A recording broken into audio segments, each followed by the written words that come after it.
24 de abril de 1990.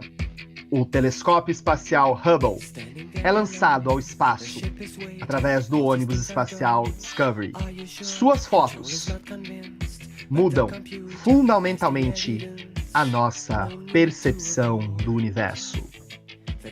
E assim, começa agora o Tozelo Cast, o podcast da MFEJA André Tozelo.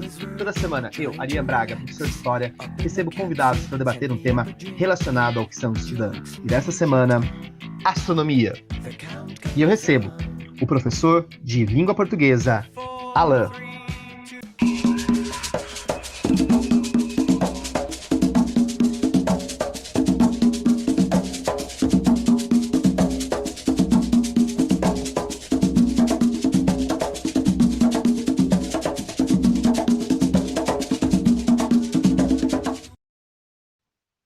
Alan, seja bem-vindo. A temática da astronomia com certeza é apaixonante, né? O ser humano, desde que se conhece enquanto ser humano, olha para o céu e se impressiona com o brilho das estrelas, com o movimento dos astros.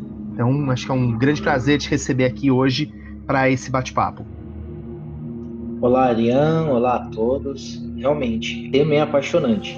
Eu sempre fui fascinado pela astronomia, né, pela ciência, e é uma grande honra estar aqui novamente, Arian.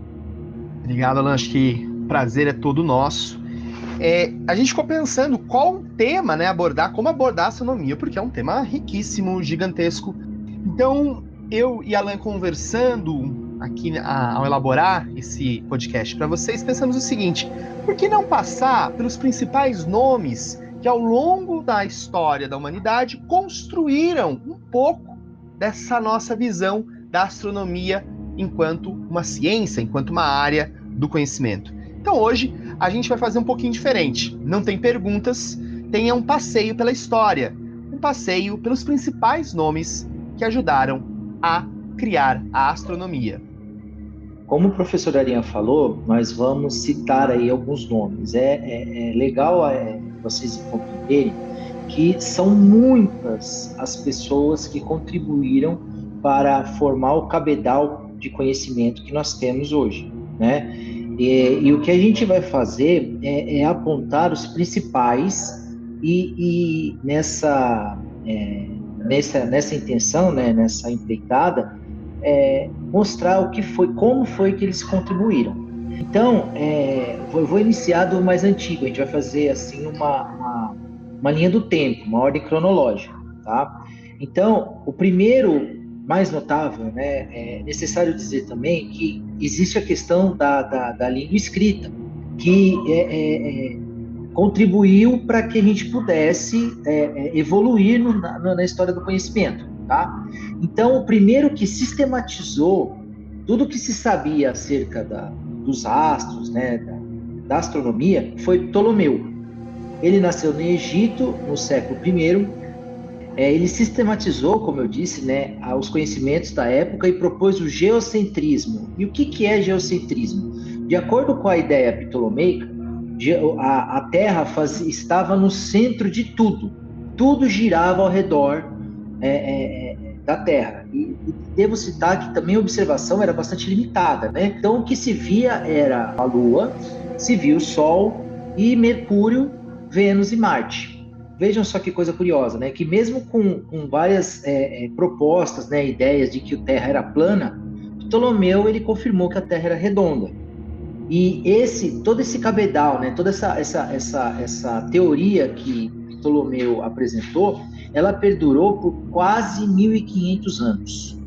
Seguindo, nós temos Nicolau Copérnico, que nasceu no século XV, no que hoje é a Polônia.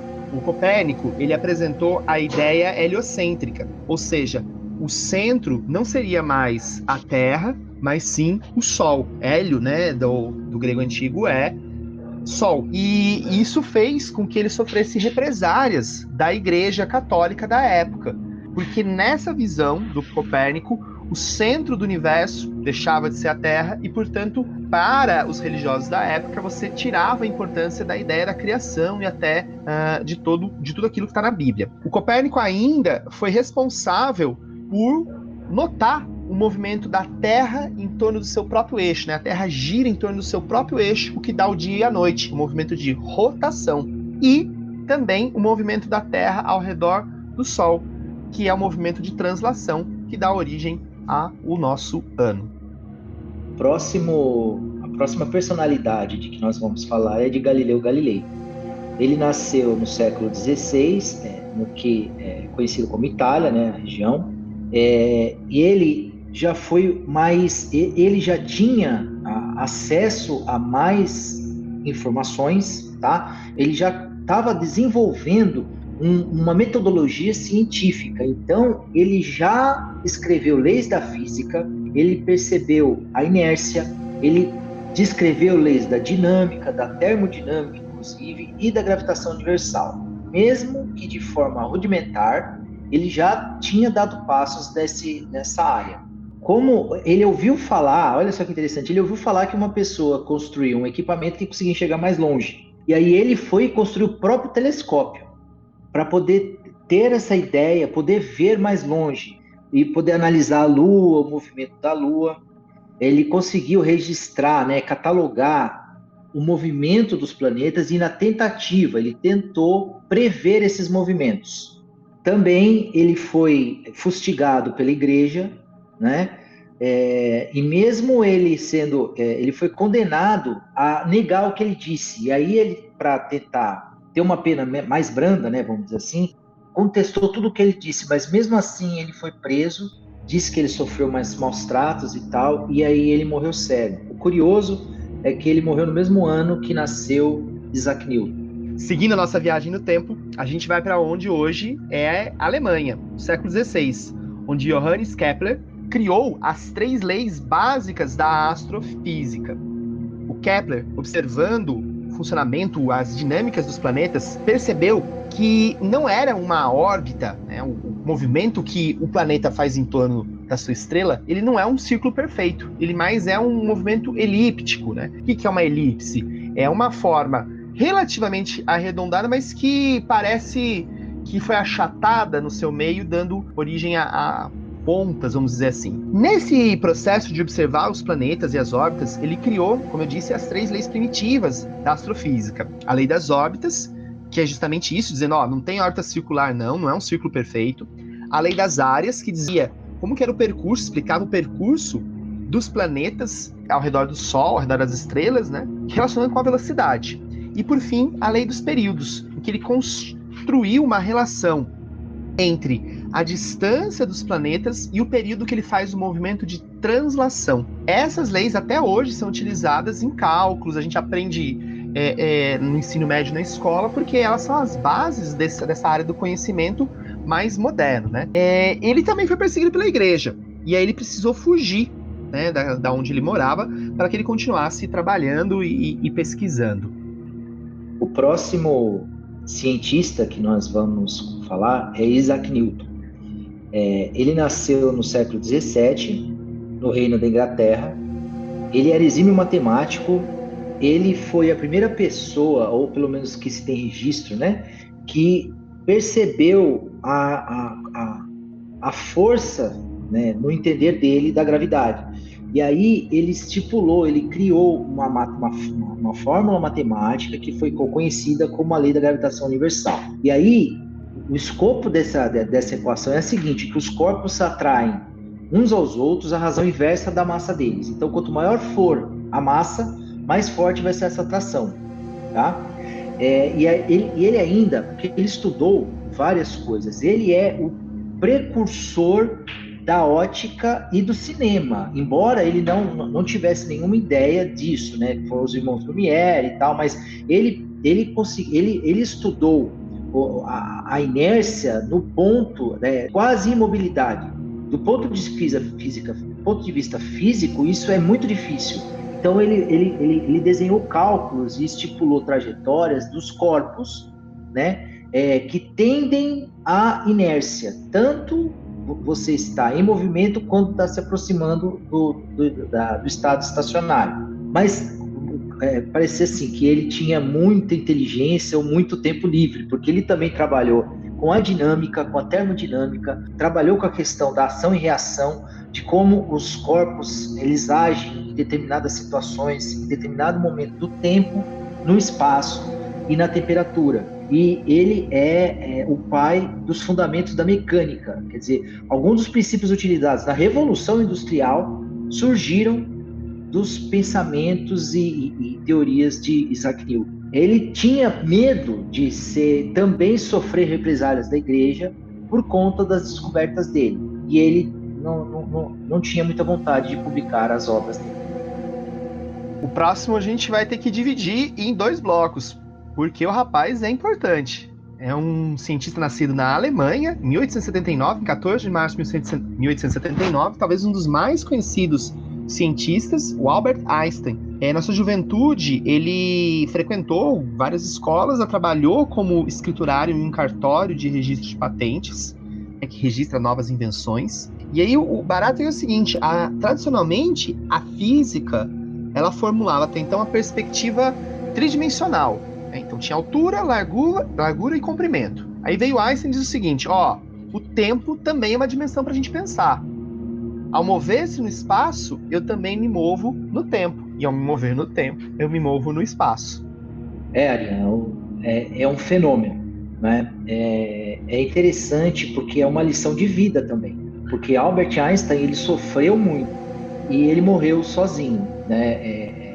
Tentando uma teoria do tudo, que é uma conversa para um outro momento. Mas, na época, ele surpreendeu a comunidade científica quando ele trouxe a teoria da relatividade restrita, em 1905, que tratava que as leis das físicas, essa lei se aplicava a todos os corpos, mas você não contava a gravidade, né? E isso causou, assim, um impacto. Quem é esse cara? Quem que ele está pensando? Como ele ousa manchar a história de Isaac Newton, que já era tricentenária na época. E foi ainda maior esse impacto, quando 10 anos depois ele publicou a teoria da relatividade geral, na qual incluía-se daí a gravidade. E a coisa mais surpreendente dessa teoria é que, diferente de Newton, que acreditava que a gravidade era uma força, então para Newton, abre aspas e muitas aspas aí, todo mundo já teve um ímã. Então o ímã, ele atrai o metal, né? E vice-versa, o metal atrai o ímã, né? Então, numa forma bem rudimentar, tá? Isaac Newton acreditava que a gravidade fosse uma força, e ele até postulou algo como chamado graviton, uma coisa assim. E Einstein rebateu isso, né? Contestou totalmente, né? Dizendo que não, que na verdade o que existe é um tecido. E esse tecido chama-se espaço-tempo. Então, quando você tem um corpo gigantesco, ele distorce esse espaço. E aí, essa distorção faz com que haja esse movimento orbital de atração dos planetas, dos corpos celestes, né? E só um ponto que é legal de citar. A matemática, né, os cálculos de Newton se funcionava para todos os corpos celestes, né, pelo menos no caso do sistema solar. Mas tinha um problema, que era a órbita de Mercúrio. Ninguém sabe explicar por que Mercúrio fazia um movimento de precessão seguido. Porém, Einstein, com a teoria da relatividade geral e com a equação que ele elaborou, conseguiu explicar. Então, essa foi um dos primeiros êxitos antes contestados de Einstein, por mais de um século que ele vem nessa jornada de estar se provando verdadeiro. Agora a gente vai para uma pessoa que continuou, de certa forma, o legado do Einstein, que é Steve Hawking. Um inglês, nascido na cidade de Oxford, em 8 de janeiro de 1942. Ele foi professor numa das mais importantes universidades, mais antigas também, universidades do planeta, Cambridge. E ele teve um sucesso tão grande em Cambridge que ele foi professor emérito. Professor emérito é quando você é um professor com uma grande relevância, uma grande importância, uma homenagem que uma universidade dá ao seu professor. Ele formou 2 teorias, a teoria da singularidade e a radiação de Hawking, que ajudou a ratificar, a comprovar a teoria da relatividade geral lá do Einstein. O Stephen Hawking, ele tinha uma doença degenerativa, uma doença que fazia ele perder os movimentos. Então é comum a imagem dele numa cadeira de roda, não conseguindo mexer praticamente nenhum músculo do corpo, né?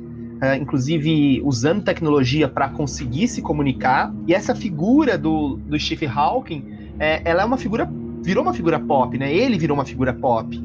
Ele participou de filmes, séries, desenhos, músicas, enfim.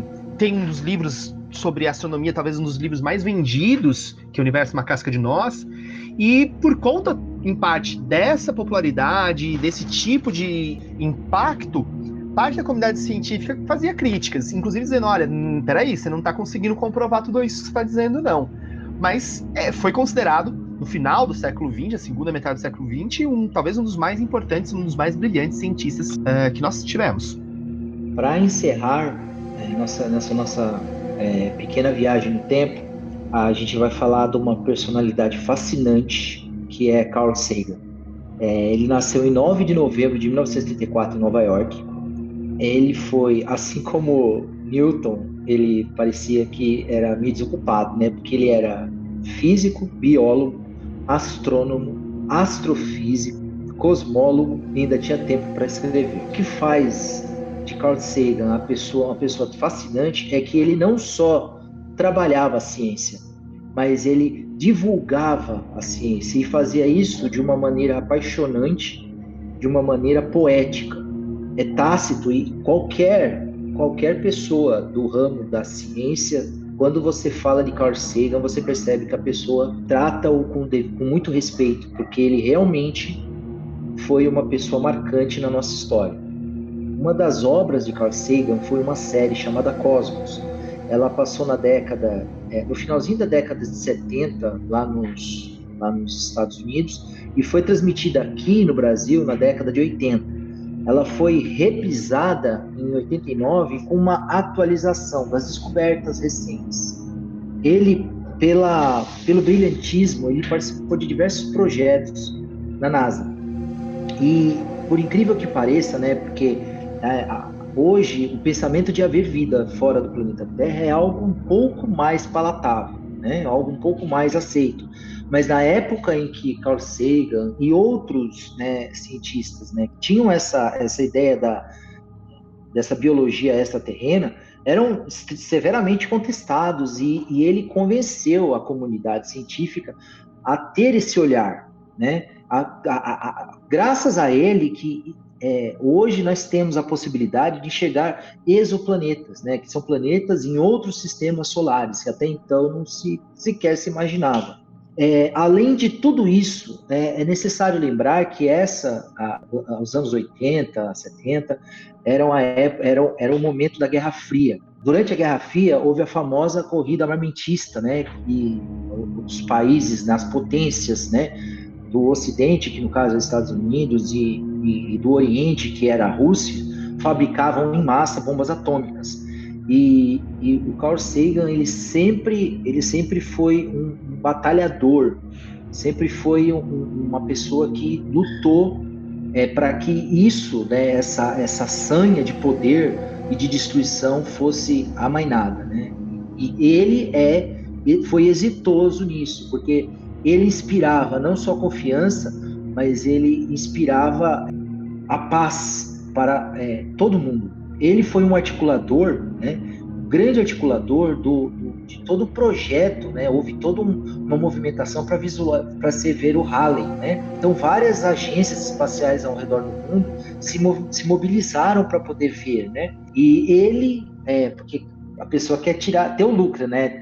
Eu consegui. Carl Sagan foi uma das pessoas que falou, não, a gente tem que pensar na humanidade. Então foi feito todo um movimento articulado para que todos conseguissem e juntos se alcançassem um êxito, né? Então, a maior parte das descobertas em torno de cometas que nós temos, o que nós sabemos hoje, foi graças ao Halley em 1986, graças ao Carl Sagan.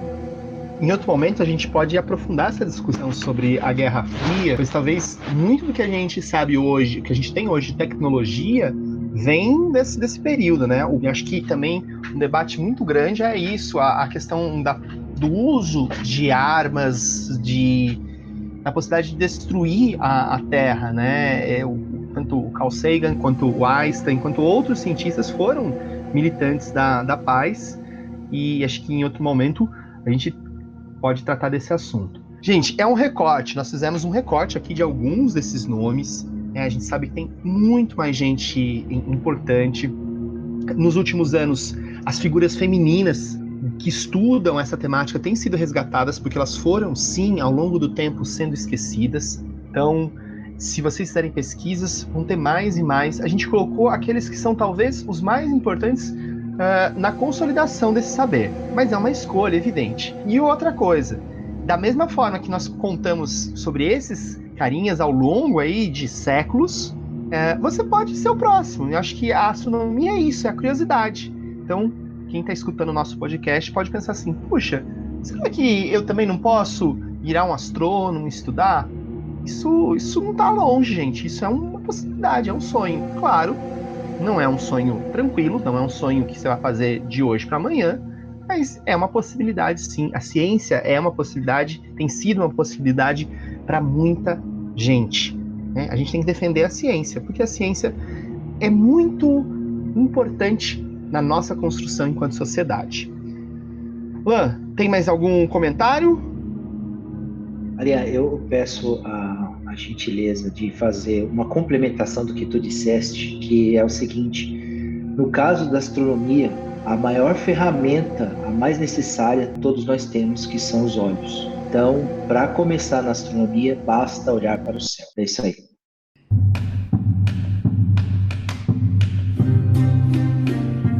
E vamos às nossas dicas culturais.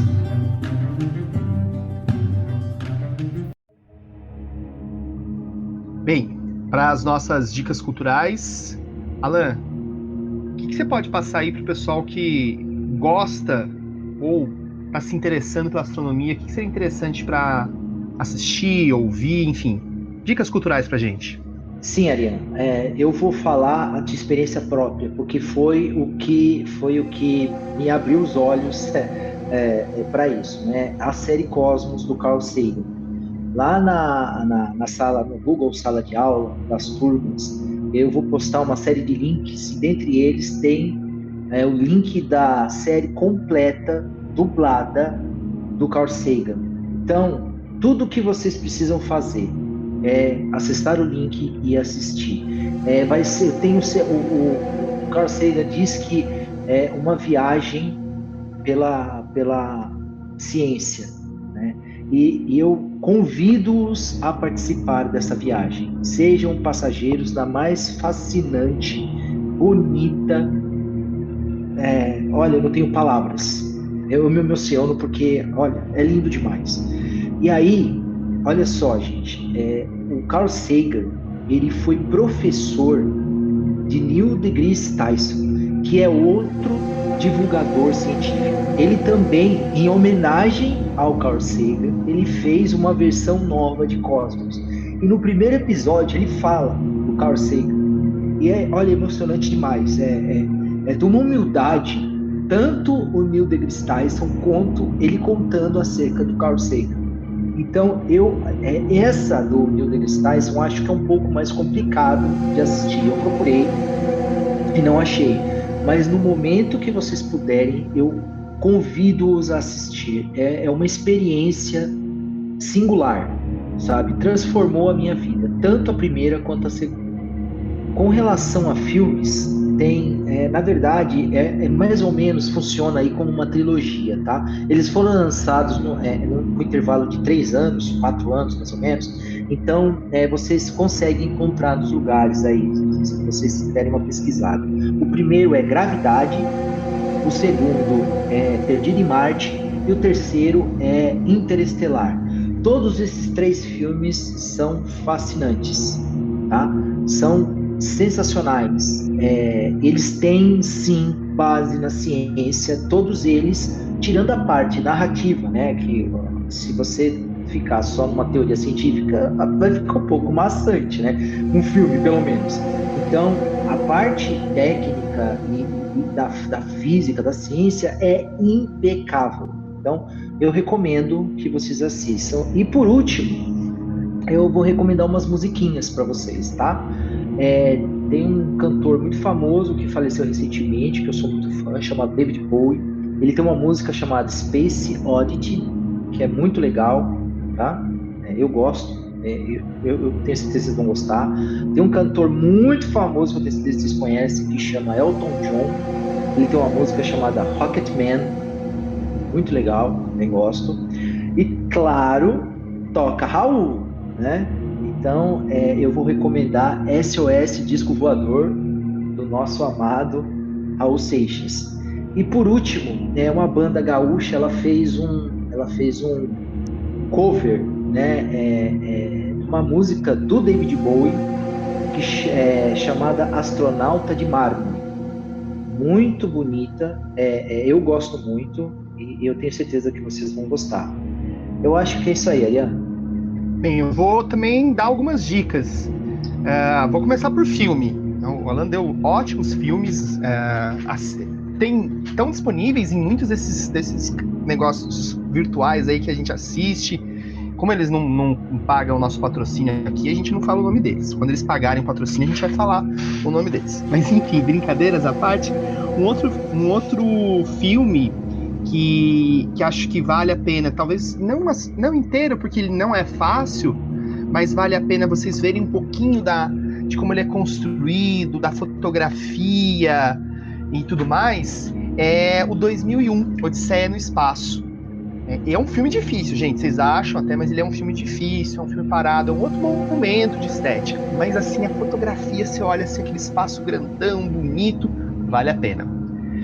Tem um seriado que é clássico e que também ajuda a gente a pensar um pouquinho na astronomia. É claro que tem umas coisas que são meio, não são tão verdadeiras, que é o Jornada nas Estrelas. Virou filme também, mas ele ajuda a gente a olhar um pouco também como que a parte daquele seriado tinha um pouco de embasamento científico, sim, mas ele ajudou a popularizar esse olhar para a astronomia. E aí, para você que fica aí nos zaps da vida e redes sociais, eu vou passar uma série a gente vai deixar também linkado, uma série de Instagrams que falam sobre astronomia. Tem imagens muito bacanas. A NASA tem uns 6 perfis diferentes da NASA. A NASA tem perfis dos seus diferentes programas, mas o da NASA mesmo, NASA, bacana. A agência europeia também tem, Europe Agency, tem também bastante imagem bacana. A Estação Espacial Internacional, ISS, muita coisa legal. A agência russa, essa aí, olha depois na descrição, porque o nome é meio difícil. E o Museu Astronômico aqui do Brasil.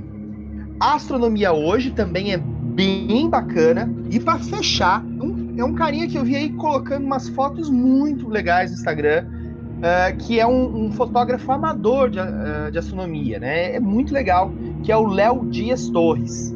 Todos esses perfis a gente vai deixar para vocês as referências. E tem também o canal do Schwarzer, que é um divulgador científico. Ele fala sobre astronomia, sobre filosofia, sobre física, enfim. Ele tem muita coisa bacana e ele é bem descolado, vocês vão gostar. A música que eu recomendo, eu vou dizer assim, vale a pena ouvir o David Bowie. Procurem, é um dos maiores artistas do século XX. Procurem ele, Só dou esse reforço à dica cultural que o professor Alan nos trouxe. Gente, nós esperamos que vocês tenham gostado deste programa. Alan, você tem considerações finais? Quer se despedir dos nossos ouvintes, nossos estudantes? Sim, desejo a todos que fiquem bem, se cuidem, usem a máscara, lavem as mãos. Covid está aí, é uma fera insaciável. Eu queria agradecer a oportunidade de estar falando de um assunto tão fascinante. É algo que me inspira e eu nunca me canso de ter contato. Espero que vocês tenham gostado e até a próxima. E eu encerro com uma citação daquele que talvez seja o maior cientista do século XX, Albert Einstein. Há duas formas para viver a sua vida. Uma é acreditar que não existe milagre. A outra é acreditar que todas as coisas são milagre. Defendendo os milagres do dia a dia, esse foi o Tozelo Cast, a música tema Major Tom, de Peter Selling e David Lund. Um forte abraço e tchau!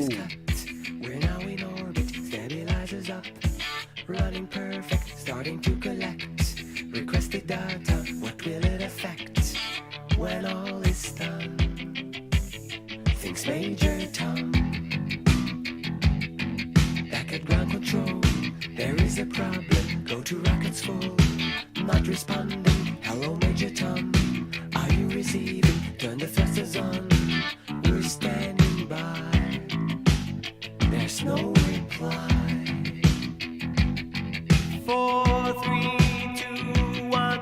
Earth below us, drifting, falling, floating, weightless, calling, calling home.